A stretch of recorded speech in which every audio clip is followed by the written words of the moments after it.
நமக்குள்ள இருக்கணும்.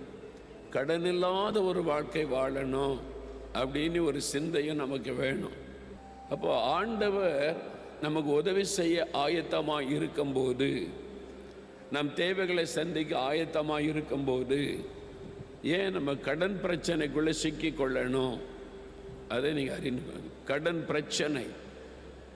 பிரச்சனையாய் மாறிவிட்டார் நிறைய பேருக்கு. அது மாதிரி. ஆனால் பிஸ்னஸ் செய்கிறோம், ஒரு வாகனம் வாங்குகிறோம், அதுக்கு லோன் போட வேண்டியது இருக்குதில்ல.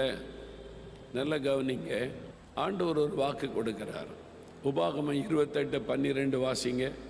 ஏற்ற காலத்தில் உன் தேசத்திலே மழை பெய்யவும், நீ கையிட்டு செய்யும் வேலைகளை எல்லாம் ஆசீர்வதிக்கவும், கர்த்தர் உனக்கு தமது நல்ல பொக்கிஷசாலையாகிய வானத்தை திறப்பார்.